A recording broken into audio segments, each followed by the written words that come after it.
Viewers আসসালামু আলাইকুম, welcome back to my channel. দর্শকবৃন্দ, আজকের পর্বে আমি তৈরি করেছি টমেটো চিলি সস।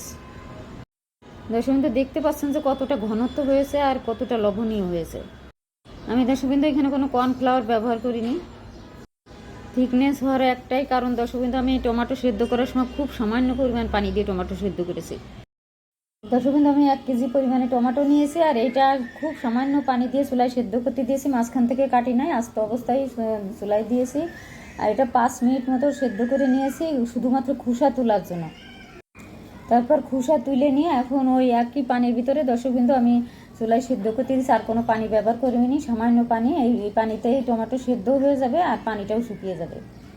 এই সসের মূল আকর্ষণ দর্শকবৃন্দ হচ্ছে চিলি, মানে মরিচ আর কি। তো আমি এখানে একটু বেশি পরিমাণে গোলমরিচও দিব, মরিচও দিয়েছি, গুঁড়া মরিচও দিব দর্শকবৃন্দ। তাহলে আমার এখানে প্রায় 12-13টার মতো শুকনো মরিচ, এটা আমার নিজের শুকানো ঘরে। আর কিছু কাঁচামরিচও, লাল কাঁচামরিচ কটা দিয়েছি, 15-16টার মতো মরিচ দিয়েছি। আর বড় একটা পেঁয়াজ কেটে দিয়েছি আর কিছু রসুন দিচ্ছি দর্শকবৃন্দ। রসুন একটু বেশি করে দিতে হবে, তাহলে সস বেশি টেস্ট হবে।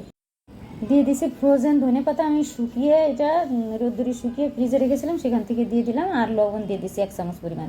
আপনার চাইলে রোয়া যে ধনেপাতা সেটা দিতে পারেন। এখন আমি ঢাকনা দিয়ে ঢেকে লো ফ্লেমে আমি টমেটো সেদ্ধ করতে দেবো, যাতে টমেটো সেদ্ধই একদম গলে যায় আর এদিকে পানিটাও পুরোপুরি শুকিয়ে যায়। 5-7 মিনিট মতো রান্না করে নিয়েছি দর্শকবৃন্দ। এখন ঢাকনা খুলে আমি দিয়ে দিছি গোলমরিচ কয়েকটা, আর সেই সাথে দিয়ে দিছি একটু কালারের জন্য 1/2 চামচ পরিমাণে হলুদ দিচ্ছি। দিয়ে আমি আবার ঢাকনা দিয়ে ঢেকে দিব দর্শকবৃন্দ, দিয়ে আর 5-7 মিনিট মতো রান্না করব।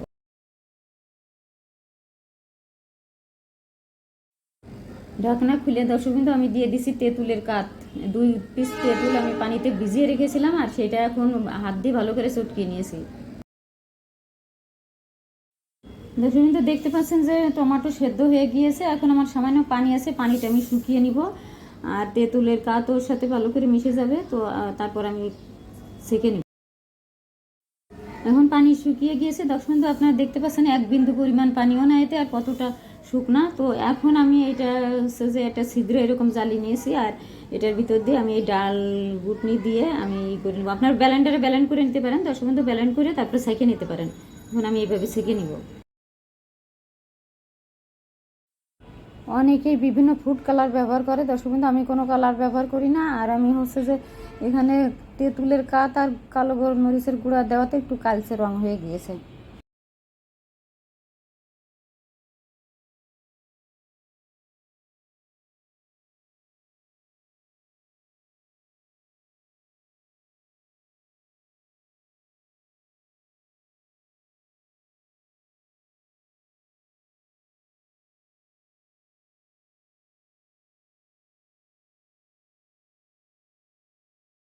সবগুলি সেকে নেওয়া হয়ে গিয়েছে দর্শকবৃন্দ। আর এই যে খোসাগুলি দেখতে পাচ্ছেন, এগুলি আমি ফেলে দিব। আর এই পিউরিটা, আমি টমেটো যে পিউরিটা, এটা আমি যে চুলায় একটা পাত্রের ভিতরে চুলায় দিয়ে দিচ্ছি। দেখতে পাচ্ছেন যে কতটা ঘনত্ব। আর আমি কোনো কর্নফ্লাওয়ার ব্যবহার করবো না দর্শকবৃন্দ। যদি পাতলা হতো, পানি বেশি দিলে পাতলা হতো, তাহলে কর্নফ্লাওয়ার ব্যবহার করতে হতো। এখন আমি দিয়ে দিচ্ছি 1/2 কাপ পরিমাণে চিনি, আর সেই সাথে দিয়ে দিচ্ছি 1/2 চামচ লবণ, দিয়ে দিচ্ছি 1/2 চামচ শুকনা মরিচের গুঁড়া। এই সসটা সাধারণত ঝাল ঝাল হয় আর হালকা মিষ্টি হয়। তো আমি এখানে গোলমরিচের গুঁড়া দিয়েছি, শুকনো মরিচের গুঁড়াও দিয়েছি, আর কিছু শুকনো মরিচও দিয়েছি আস্ত। প্রিজারভেটিভ হিসাবে দিয়ে দিচ্ছি ভিনেগার 2 টেবিল চামচ।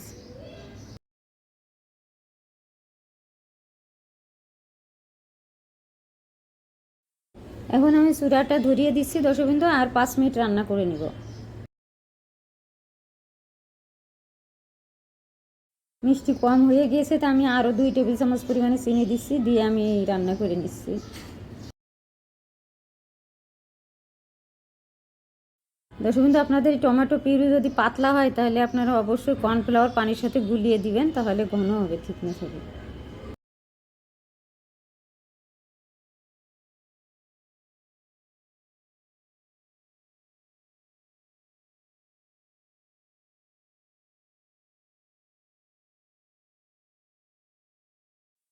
কর্নফ্লাওয়ার ব্যবহার না করেও কতটা ঘনত্ব দেখিয়ে দিচ্ছি।